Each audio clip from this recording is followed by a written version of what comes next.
Well, good morning. Happy 4th of July. You guys pumped? I love 4th of July. Can I just see, who's going to see fireworks tonight, right? Got plans, that's right. Hey, this section right here, y'all were a little extra rowdy during the greet time, so I expect full engagement this morning. You got that? Well, my name is Brittany. I just want to say welcome again. I know Pastor Brian just welcomed you, but welcome to Greenville First. If you're a guest here, my husband and I, Josh, are the lead pastors here at Greenville First. And like Brian said, you could have been anywhere. The beach, the lake. Y'all, it ain't even raining, and you're at church today. So come on, you're the real MVPs. Welcome to those joining us. Can we give it up for those also joining us online this morning? So glad you are with us as well. Hey, before we hop in, I just want to say, if some of you may not realize this, we want to invite you after this service, immediately following, in the gym. That way, we are having an all-church cookout. Who likes free food? They are grilling right now as we speak. It is about to go down. There's inflatables for the kids, snow cones, all kinds of fun stuff. So if you can spare a couple hours, really just an hour after church today, we would love to have you join us for lunch before we go all of our separate ways and do all the fun things that we all have planned tonight. And so really quick, this is super important. Y'all with me? I'm going like teacher mode on you really quick. This is a test. Does anybody know what is coming up the week of July 17th through the 23rd? Oh, y'all are so good. Y'all are so good. Reach Week is coming. And let me tell you, this is something that is so near and dear to our hearts at Greenville First. And all it means is we serve our city.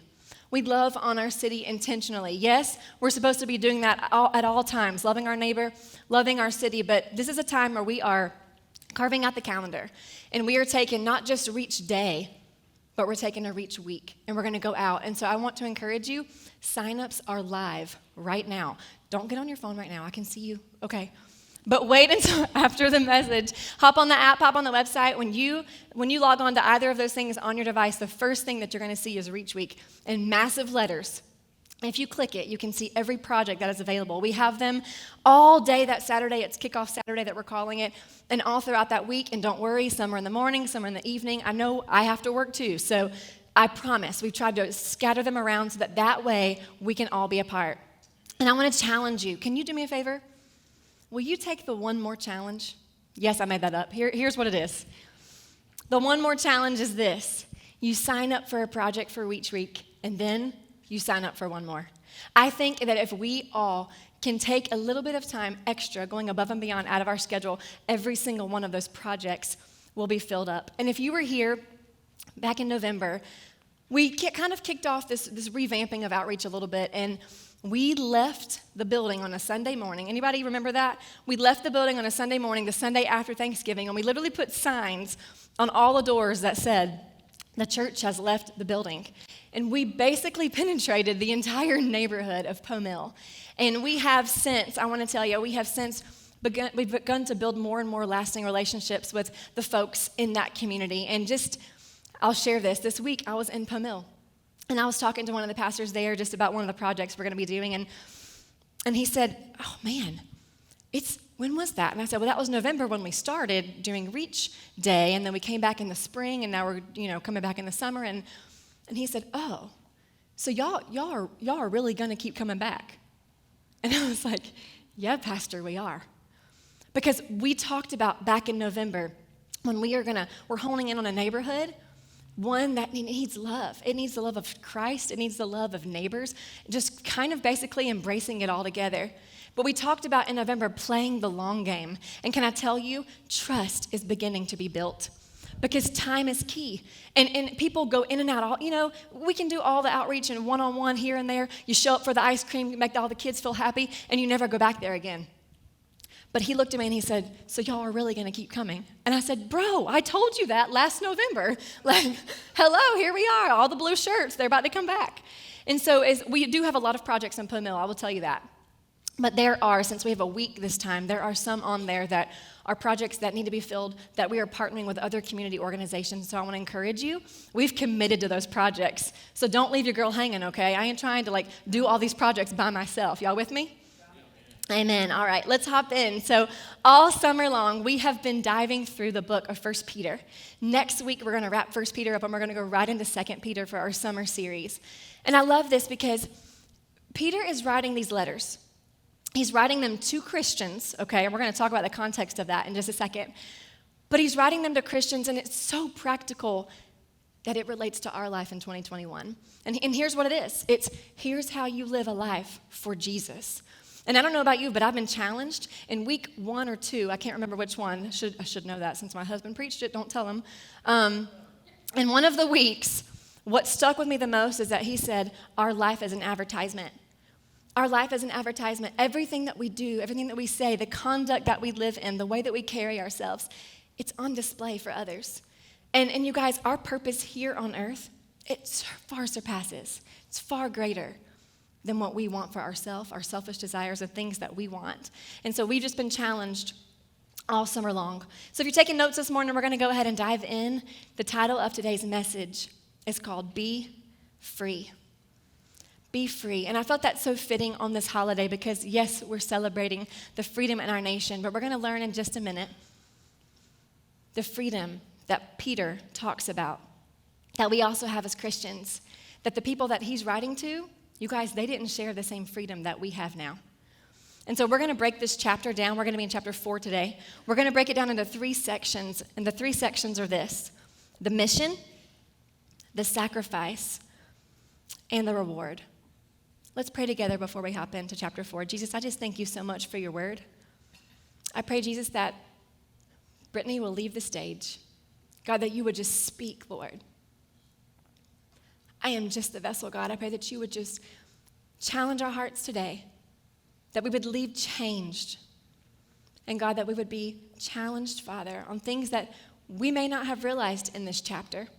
I pray that you would show us new ways of thinking, new thought processes, God, that would impact our life and the lives of others. In your name we pray. Amen. Amen. Here we go. Chapter 4. I'm going to be reading in the Passion Translation, verses 1 through 6. Here we go. Since Christ, though innocent, suffered in his flesh for you, now you also must be a prepared soldier, having the same mindset, for whoever has died in his body is done with sin. So live the rest of your earthly life no longer concerned with human desires, but consumed with what brings pleasure to God. For you've already spent enough time doing what unbelievers love to do, living in debauchery, sensuality, partying, drunkenness, wild drinking parties, and the worship of demons.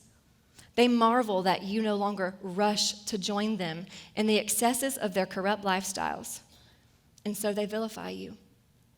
But one day, they will have to give an account to the one who is destined to judge the living and the dead.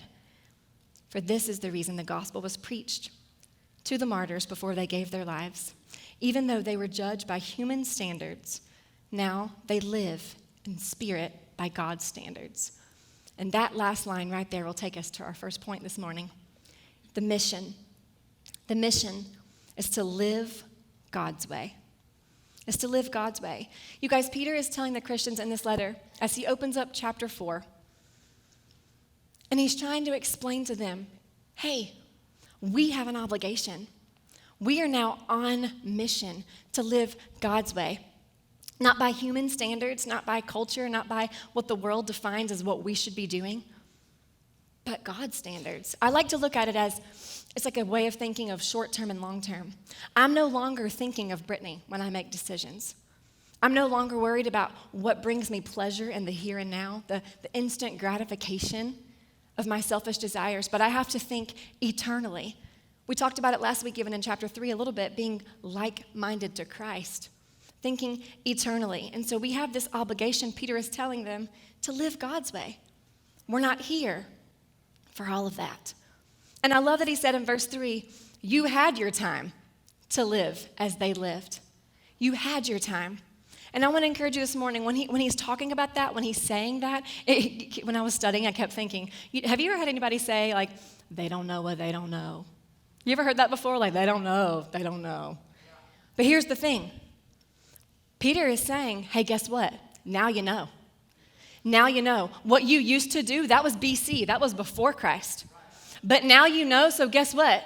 It's on you. We're on mission. We have an obligation. You can't get out of it now because now you know. And so that's what he is trying to tell them. There is no going back, you guys, because he's warning us here. Anything besides that would be a waste of time. And I think that we continue. I don't understand. Well, I do understand because I'm with you, but like, why? Why is it so hard that we have this command, this mission, okay? It's very clear to live God's way. We were even told last week to live different. But even though we know what we know, now we know, we still struggle with this push and pull of like wanting to still fit in. When you guys, we're not going to, and we were never called to. I love this quote that I found. It says this is a misguided effort to gain the world's respect or approval. This must be resisted at all costs because the goal in itself is undesirable and unachievable. I don't know how many of you listen to Justin Bieber, okay? Little plug there. He just came out with a new album called Freedom. And one of the songs, I literally put it on repeat all the time. It's called Where Do I Fit In? Because guess what? Once you know, you know. And the lyrics are so powerful. And I love that the album's called Freedom, by the way. But we live with this push and pull and we were really never supposed to even blend in. And here's the cool part. Paul, if you go backwards in the New Testament, in Ephesians, I'm gonna camp here for a second because he actually already wrote a letter. It's in Ephesians that parallels to what Peter is trying to say beautifully. And we're gonna pick up in Ephesians 4, verse 17. It says this: "So with the wisdom given to me from the Lord, I say, you should not live like the unbelievers around you who walk in their empty delusions. Their corrupted logic has been clouded because their hearts are so far from God. Their blinded understanding and deep-seated moral darkness keeps them from the true knowledge of God. Because of the spiritual apathy, they surrender their lives to lewdness, impurity, and sexual obsession. But this is not the way of life that Christ has unfolded within you. If you've really experienced, that's key, if you've really experienced, not faking it, but really experienced the Anointed One and heard his truth, it will be seen in your life. For we know that the ultimate reality is embodied in Jesus. And he has taught you to let go of the lifestyle of the ancient man. Catch this, the old self life, which was corrupted by sinful and deceitful desires that spring from delusions. Now it's time to be, say it out loud, made new by every revelation that's been given to you, and to be transformed as you embrace the glorious Christ within as your new life and live in union with him. For God has recreated you all over again in his perfect righteousness, and you now belong to him in the realm of true holiness." Now, before we dissect that beast right there, can I just make something very clear? I think it'd be very easy, because I know there's probably people in this room and there's people probably watching online who you'd say, if you're honest, like, Brett, I'm not a follower of Jesus. Like, I've not made that decision. I'm not there yet. And if you're reading that from an unbeliever perspective, and by the way, welcome, because we love everybody at this place, it would be very easy to draw up an offense, okay? So just think about it. If I'm saying, don't live like the unbelievers, there's always going to be opposition with conflicting mindsets. But Peter and Paul, let me be clear, they're not saying we're better than them. This is not a judgment article, if you will. This is not a Mr. and Mrs. Goody Two-Shoes, we're better than the unbelievers. So go ahead and take that out of the equation right here. This is teaching purely about when you know, then this is your mission. Then this is what this is about. So if you're on the fence still struggling like, hey, I don't know if I'm doing this yet, that's cool, but now you know. Okay? And now if you're hearing the words coming out of my mouth, you know we've been taught to live God's way. He's telling us here, Paul's encouraging us, hey, it's all about laying aside the old self because we've been made new. It's putting on the new self. And he says here, their understanding was darkened and their hearts were hardened. And this is where my research and my studying went a little bit of a different direction. Because when it said hearts were hardened, it kind of occurred to me, it's not just an unbeliever's heart that can be hardened. Because I think we as Christians are professionals at checking off the boxes and going through the motions, and we still deep down, we need some heart surgery. I think that we can raise our hand and we can make the decision and fill out the connection card and go to the small group and get baptized and sign up for Reach Week, but we still living as our old self at home. Our old self is still at work. Nobody in our circles even know we were made new because our heart never actually changed. This is real. And Peter is saying it ain't going to work. If you're truly living God's way, you've had heart surgery. There's not a heart problem anymore because let me tell you, when you have a heart change, it's a commitment. It's a commitment that endures struggles. It's whenever life gets tough and you're going through the storms and you're going through the trials and you're going through the testing that we're going to talk about in point 2, you're not going back to the old copes, the old ways of coping and getting through it. No, you're leaning into Jesus because now you've had a different change of mindset and you've had a different change of conduct. Things that maybe you used to say, things that maybe you used to do, the old habits that you would run to or the people that you might take advantage of or treat, you're now doing that differently because everything about you changes. I don't know if you were here a couple of months ago, but Pastor Josh talked about killing the spider. And it kind of reminded me of that as I was looking through this because we can keep wiping away the cobwebs. In front of our Christian friends, we're doing it, we got the mask on, but deep inside, the spider is still alive and well. And we've got to kill the spider if we're dying to our old self and we're made new. It's kind of like us staying the same is kind of like a prisoner getting out of jail, but still walking around everywhere in the jumpsuit. And I think that there are people in here that you're free. We're talking about being free today. You've made the decision, but my man, you are walking around with handcuffs on, even though you're free. And it's time today that we get some new clothes on. The world, I think, defines Christianity sometimes as this convenience thing, and I'll explain that. I think that it's like, here's my old self. This is the way I did life before Christ. Now I've met Christ. So I'm going to bring, like an addition equation, Jesus into my life. I'm going to sprinkle him a little bit here. I'm going to sprinkle him a little bit there. Oh, I'm going to do a lot of Jesus on Sunday. But other than that, it's kind of like when I can fit him in. It's more addition. Can I tell you no? Can I tell you this is not addition? This is that assignment just got shredded. You've been given a whole new course. And this is not about addition. This is about him taking over every part of your life. I'll never forget Warren in the house. Warren, where are you at, boo? Right here. Oh, yeah, there he is. We love Warren. Warren's a part of our Greenville First family, and I'll never forget, he won't mind me sharing this. His story is incredible, and one day you're going to hear the whole thing. But Warren came out of a life of drug abuse, and I remember him sharing a little bit of this with me one Sunday morning, and he said, Britt, I thought I was having fun. I thought I was free, doing whatever I wanted, whenever I wanted. It felt real good. I was living the life. He said, until I met Jesus. And then he changed me, and I realized this is freedom. This is what is living. This is fun now. So incredible.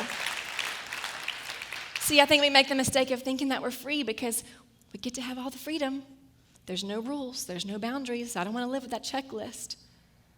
But he already paid it all. We already are free. It's just up to us to realize it.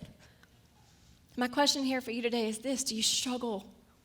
Do you struggle with the idea of being different? That can be really hard sometimes not to fit in. It can be really hard. But you guys, we're on mission. We have an obligation. And I know many of your stories, you've got jobs now that you prayed for. You've got families now that you once prayed for. You're sitting in boardrooms that you once prayed for, that you've worked so hard for. Some of you are in clubs, you're in groups, and you're in different places that you prayed for. But are you using it and stewarding it wisely? Do the people in those rooms and circles know that you've been made new?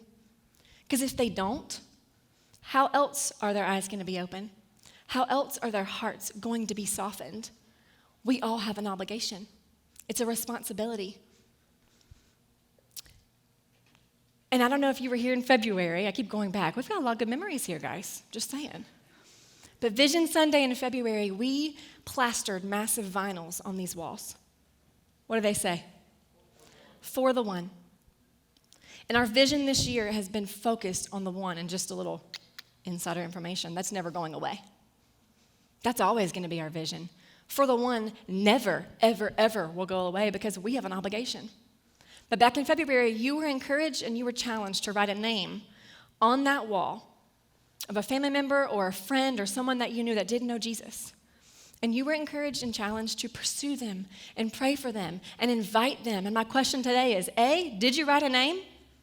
Because I believe if everybody in this room did, those vinyls would be full, and they're not. B, how are you looking? Because it's July. We're halfway through the year, and I want to encourage you, names have been marked off. Dates have been written because people are coming home, and that is what it's all about. But listen, there are people that you know. There's people in your proximity that I'll never meet. There's people in my proximity that you'll never meet. We all have a responsibility. This is all on us. But it requires us living new. It requires the old self for real to be gone. We can't fake it. People, they can see through the lines. The mission is to live God's way. And before we hop into the second point, I just have to pause here because there is something powerful about this letter that he's writing that you probably don't even know. It's not in the Bible. But a dear, dear teacher of the word, her name is Dr. Carol Alexander. She once said this to me at a teaching that I was at. She said, we aren't to read the Bible with eyes of today's culture. It wasn't written in the now. We are to read it through the context of when it was written. Culture should not shape the Bible. It shapes culture. And so, in my studying, you guys, I got a memory like Dory, okay? So I had to dig a little bit because I don't retain everything from history class. But for real, this is incredibly powerful. When Peter is writing this letter, the emperor at the time was Nero. And for my history buffs, you're like, oh, Jesus, you gonna bring him up in church? Yeah, because that's kind of how it was. But check this out. Nero came to power at the age of 17. Okay, picture this. It's 54 AD, long, long time ago. At that time, Rome was traditional, culture was steady, everything followed the rules, it was clean and beautiful, until he stepped on the scene. And pretty much it was opposite of that from then on out.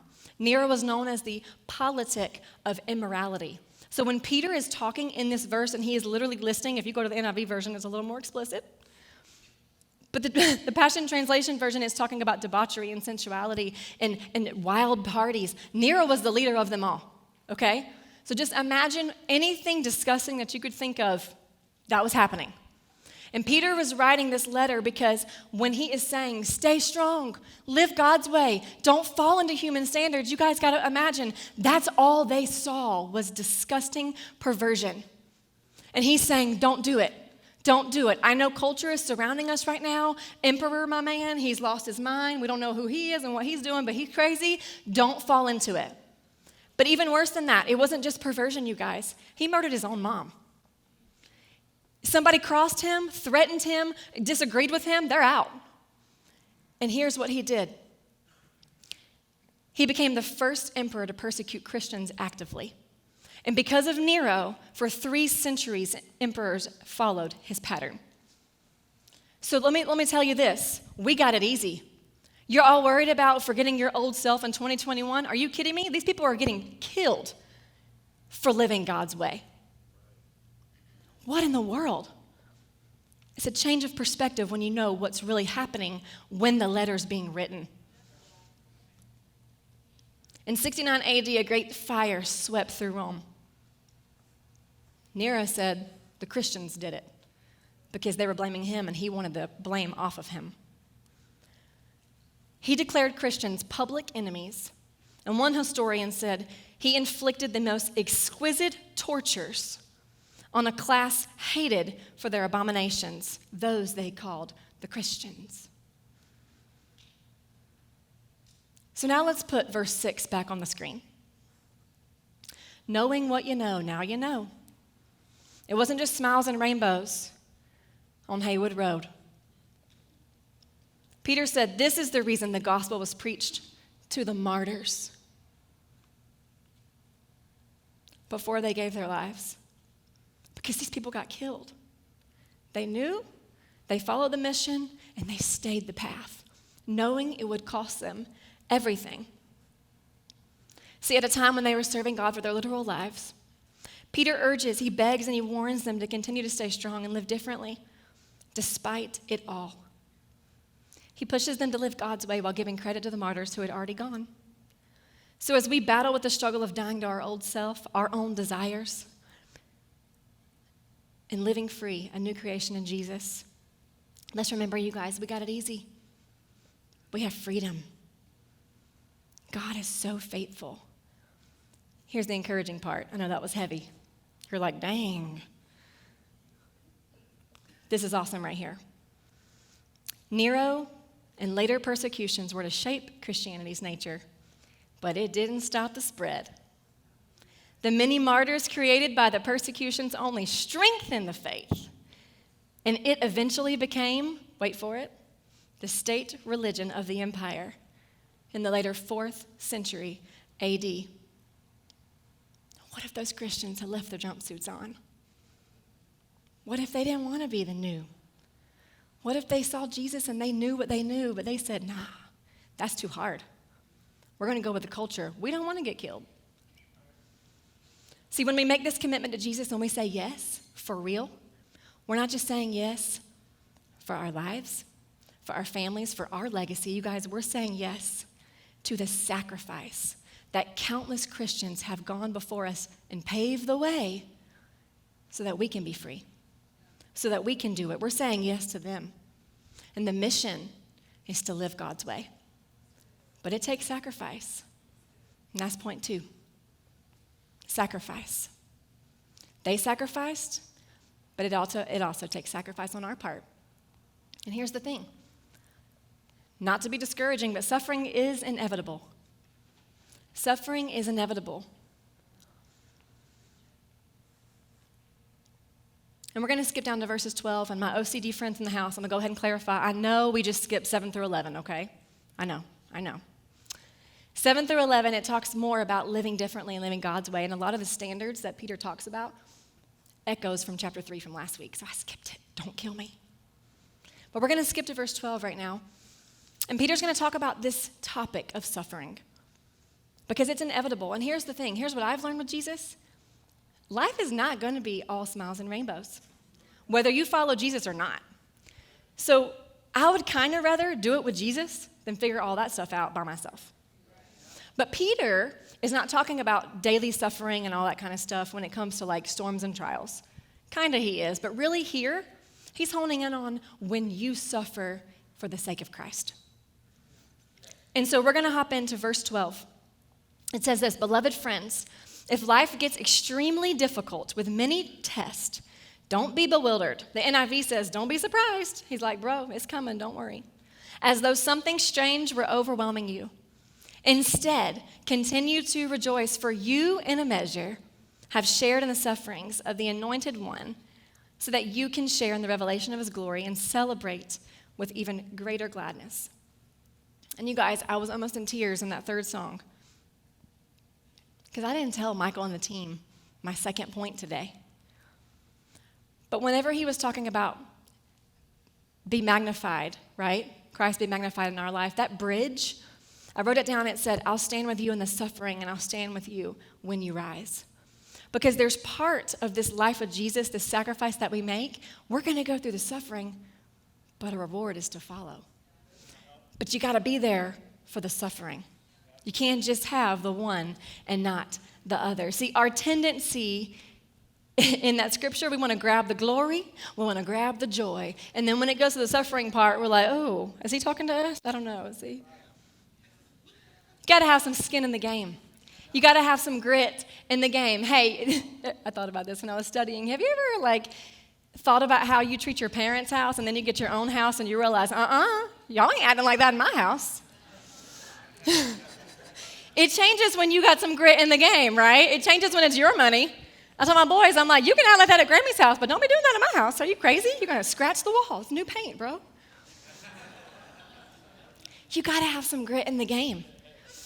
You go through the suffering with Jesus because the reward's on the other side. You don't just get the reward. I love in one commentary it says, many of us are defeated in our battle against sin because we refuse to sacrifice anything in the battle. We only want the victory if it comes easily to us. Jesus called us to have the kind of attitude that would sacrifice in the battle against sin. So Peter says, hey, it's inevitable. Don't be surprised. But here's what you do. You continue to rejoice because we will be more like Christ who suffered the greatest of all. I'll never forget. And by the way, now that I just talked about Christians being persecuted, I feel so dumb even comparing this story that happened to me. I know it is not nearly on the same level, so let's don't mistake that before I say it. But I'll never forget, I was a junior in high school. And I don't know, students, you can correct me, but back then we had homecoming week, okay, big football game on Friday. We had all kinds of festivities all week long, Spirit Week, what have you. Well, at my school, all the grades kind of like did fun like competitions all week. And one of the things that we did was powder puff football. And I love that. I thought that was so much fun. I was in my junior year, so I'm on the junior team. So Thursday after school, we all have practice. And then we decide we're all going to go over to this girl's house, like all the junior girls. Like it's not like 10 people, it's like a lot of us. We're crashing this chick's house, and we're all going to have a sleepover because the next day is Friday, and it's like the big day. So we go, I'm having fun. But you ever been in a situation where like you're having fun, but like deep down something's off, like something's different. Like you really do want to have fun, but you know like your guard's up for some reason. And that was me this entire night. I wanted so badly to just have fun with all these people. And they were my friends, but they were like surface friends. Do you guys have like surface friends and like you're for real people? And so I knew kind of my guard was up, but whatever. I still wanted to have a good time. And so the night goes on, we have dinner, we're just hanging out, playing games and stuff, whatever people do on sleepovers. I don't even remember, honestly. Dory, memory. But here's how much this impacted me. That's why I'm saying it. The night progresses, and I hear one of the girls say, let's put a movie on. We're all like, okay, let's put a movie on. And the minute I heard the title of the movie that they had selected, I knew there's no way I can watch that movie. And if you know me, I'm kind of like a black and white person. I have a really hard time rationalizing anything. And I knew deep down, this was like a non-negotiable. There was nothing they could say. There was nothing that anybody could do to make me watch that movie. I knew in my spirit it would not be a movie that I would watch at home. It wouldn't be a movie that I would watch alone. So it wasn't happening. And I knew I had a choice to make. And so the movie starts. And I didn't want to be that girl. I didn't want to be that goody two-shoes. Believe me, I had already been called that plenty of times. I didn't want that. I didn't want she's better than us. So I slipped away quietly, and I went to the bathroom. It's like the only thing I could think of, And just after I came out of the restroom, I didn't go back in there. I went by myself into the girl's bedroom and hung out until I'm just killing time, All I knew is I didn't care what I had to do, but I just could not be in there. And I'll never forget, time went by, and I hear, Brittany, come here. And I'm like, okay, maybe the movie's over, So I turn the corner of this chick's living room, and all of these girls in my junior class are staring at me. And on that TV screen was the explicit scene of nudity that I knew was in that movie. The movie wasn't over. I hadn't said a word, but every one of them knew I was not in that room, and they knew why. Talk about your life as an advertisement. They were literally staring at me, silently mocking, giggling, and they thought it was so funny that Brittany just saw that on the screen. And I don't know what that did to my spirit, but it's like when I'm reading this and it says you're gonna go through suffering. I get it's a junior girl in high school's suffering level, but you guys, it's kind of just related this back to me where it says rejoice anyway. Because you ever been in a situation where you know what the right thing is, and it might feel awful to do it, but deep down there's a peace that you can't explain when you know you did the right thing. And it didn't matter in that moment that they were laughing at me. Didn't feel good. But I just played it off and I'm like, y'all crazy. I'm getting out of here. And I left for a second time. Because I'm like, do what you do. Like, I'm not even going to talk to y'all like when I graduate high school, right? You just start like thinking about like eternal, big picture. And you start realizing like this in this moment, it's not going to kill me. I'm good. Cool. Y'all all just laughed at me. This is going to be a great day tomorrow, but I'm out. I'm not watching the movie. But here's the coolest part. When you suffer with Jesus and you do things on account for him because you know it's the right way, he's got your back. And you know what happened? That second time that I left, I didn't leave alone. One of my really good friends, she followed me out. And we got in the bedroom and she goes, I knew I shouldn't have watched that movie. Because you guys, when you go through suffering and you live different and you stay the path, you're giving courage to others to be bold with you. They're gonna come with you. And I don't care if she didn't come with me. I was gonna do it alone because I'm not alone. Because I'm already free. I knew that because my old self had died. And let me tell you something. I don't care if the rest of them kept watching that movie. They all knew where I was, and I didn't even have to say a word. Your life, it's on display. And the freedom is given by Jesus. He didn't promise it was going to be easy, but it'll be worth it. Be free today. Matthew 10:39 says this, he who has found his life will lose it. And he who has lost his life for my sake will find it. See, losing our life for Christ's sake takes sacrifice. But there's always the reward. And that's point 3 today. The reward. See, with Christ, you win every time. Mission's clear. There's no surprises. It ain't gonna be easy. But you're gonna win every single time. Be encouraged today. Towards the end of this chapter in verse 14, here's what Peter says to us. If you are insulted because of the name of Christ, you are greatly blessed. Talk about opposite day. What? You're greatly blessed because the Spirit of glory and power, who is the Spirit of God, rests upon you. In Matthew 5:11, it says, blessed are you people who insult you and persecute you and falsely say all kinds of evil against you because of me. Check it out. Great is your reward in heaven.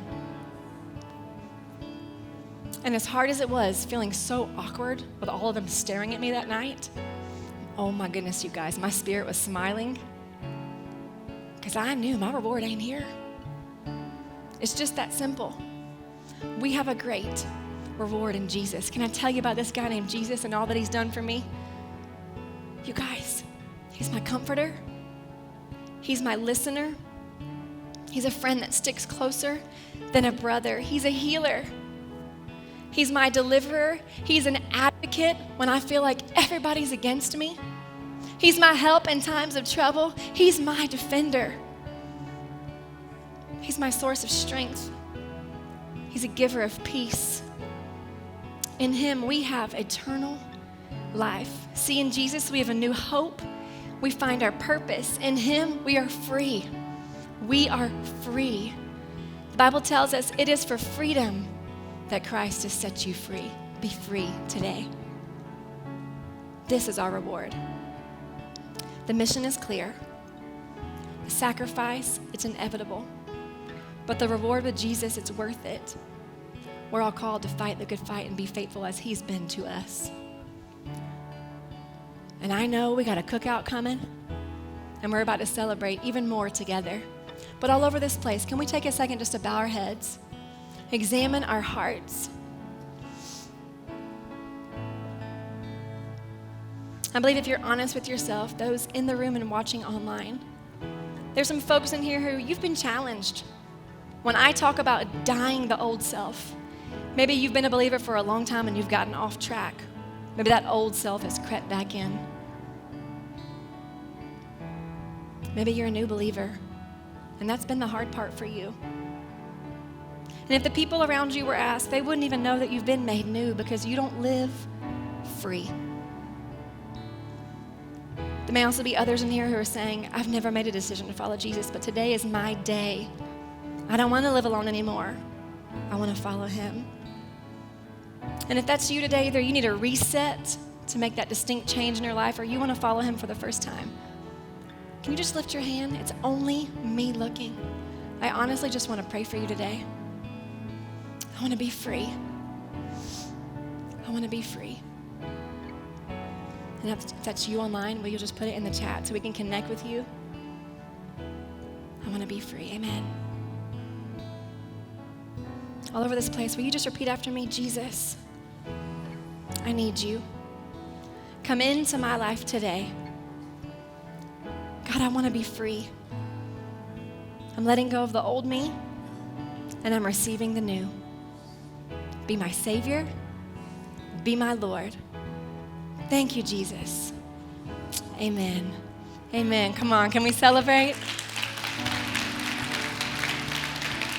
What freedom that we have in Jesus. It's so good. If that was you today and you made that decision, I want to encourage you. Can you text the number that's on the screen, or will you come and see us at one of the connection centers today so we can give you a resource? We in no way intend for you to make a decision to be made new and then leave you hanging by yourself. That's not how we plan this thing.